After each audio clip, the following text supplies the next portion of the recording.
Dukcapil dan Swarga Loka, kembali lagi di Rapipindo, rangkuman berita seputar Indonesia. Bersama aku Tere Dan aku Meliana. Beberapa menit ke depan kami akan menghadirkan informasi terbaru dalam negeri yang pastinya seru dan informatif untuk Sobat Dukcapil semua. Betul banget, jadi di Rapipindo episode kali ini kami berdua akan merangkum top 5 berita yang selama ini ramai di satu minggu ke belakang kayak gitu. Betul banget, dan gak perlu berlama-lama, yuk langsung aja kita bahas berita yang pertama. Berita pertama datang dari Semarang nih. Tere dan Sobat Dukcapil pasti tahu kalau kemarin hari Minggu tanggal 14 April umat Katolik dan umat Kristiani merayakan hari Minggu Palma. Nah, ribuan umat Katolik ini memadati gereja Katedral Semarang di Jalan Pandanaran nomor 9, Randusari, Semarang Selatan. Para jemaat datang berbondong-bondong membawa daun palma sebagai simbol kemenangan dan harapan. Nah, perayaan ini merupakan momen mengenang perjalanan Yesus memasuki Yerusalem sebagai raja. Betul banget, acara kebaktian ini dimulai dengan upacara pemberkatan daun palma, lalu prosesi umat yang melambai-lambaikan daun sambil menyanyikan lagu-lagu pujian dengan penuh kehikmatan. Wah, berarti nih Mel, Hari Raya Paskah sudah mulai mendekati nih, tinggal Kamis Putih, Jumat Agung, Sabtu Suci, baru yang terakhir Minggu Paskah. Nah, bener banget nih, berarti rangkaian itu semua itu sudah dimulai besok nih Ter, yaitu Kamis Putih. Kami mengucapkan selamat memaknai Paskah tahun ini untuk sahabat Kristiani dan umat Katolik semuanya. Tuhan memberkati. Langsung aja kita masuk ke berita kedua nih Sobat Dukcapil semua. Berita ini sedih banget sih, datang dari sang legendaris, sang maestro musik Indonesia Titiek Puspa. Oh, aku tahu ini beritanya yang kemarin-kemarin ini lagi rame ya Ter. Itu juga sedih banget sih, aku pribadi kayak gak nyangka banget. Ya kan, kabar meninggalnya Titiek Puspa membawa duka bagi dunia musik Indonesia. Penyanyi senior dan maestro musik Indonesia ini meninggal dunia pada Kamis 10 April 2025 pukul 16.25 WIB. Kabar tersebut disampaikan pengamat musik Stanley Tulung melalui akun Instagram pribadinya. Nah, diketahui Eyang Titiek Puspa ini meninggal dunia setelah menjalani perawatan di Rumah Sakit Medistra. Jadi Eyang Titiek Puspa ini mengalami pendarahan di otak gitu. Pastinya kita semua ikut berduka cita ya. Iya benar. Dan karena Eyang Titiek Puspa ini kan kayak jadi public figure yang sangat amat buat kita tuh kayak dan berkesan gitu. Iya, betul. Dari angkatan mama-mamanya kita sampai kita. Betul ya banget, dan sangat dihormati. Benar banget. Lanjut, kita melipir dulu nih Tere ke berita olahraga.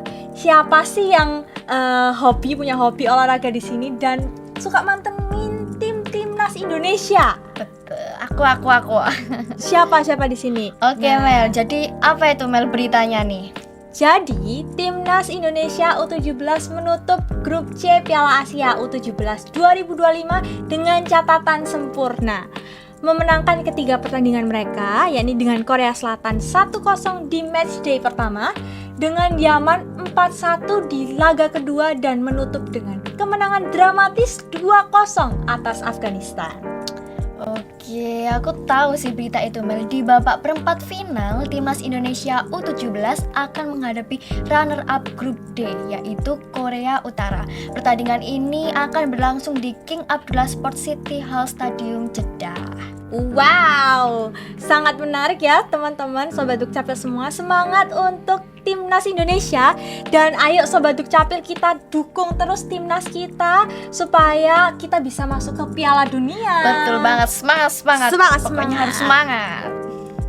Nah, berita selanjutnya nih Mel, berhubungan dengan yang lagi ramai. Abdul Qadir Kardir, Menteri Perlindungan Pekerja Migran Indonesia atau P2MI, menyampaikan ada sekitar 1,7 juta lowongan pekerjaan di luar negeri, tapi sementara ini PMI baru bisa memenuhi sebanyak 297.000. Wah, menarik tuh, kayak oke banget juga kita bisa ke luar negeri sambil bekerja. Siapa nih yang mau Sobat Dukcapil di rumah? Aku mau sih, tapi nih ya, menurut wawancara dengan Pak Abdul Qadir, konsekuensinya mereka harus menyiapkan pelatihan dan juga pembiayaannya.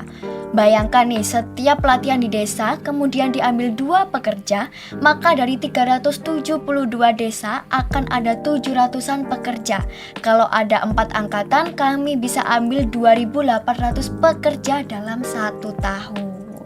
Wow, dan menurut Suara Surabaya, Karding ini menuturkan ada 100 negara tujuan tenaga kerja tersebut.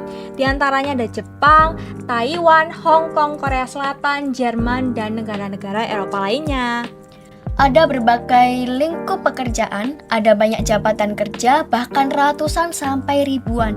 Namun mereka ingin fokus, misalnya perawat ke Jepang. Nanti kurikulum di Jepang mereka tarik ke sini, bahasanya juga ditarik ke sini, atau di SMK yang mau berangkat mereka support. Wow, sangat menarik ini Menarik programnya. sekali. Oke, akhirnya kita sampai di berita terakhir. Berita terakhir datang dari suarasurabaya.com.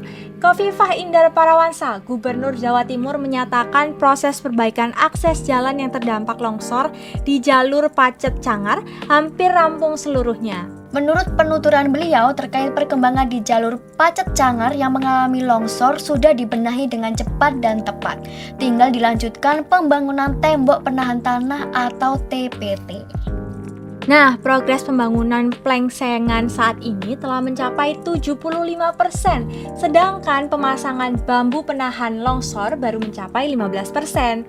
Untuk mempercepat proses pengerjaannya, Pemprov Jatim juga akan menurunkan tambahan alat berat berupa ekskavator jenis PC200 yang dijadwalkan tiba pada 15 hingga 16 April mendatang. Selain itu, Dinas PU Bina Marga Kabupaten Mojokerto turut mendukung dengan mengarahkan 1 unit ekskavator untuk membantu perataan tanah.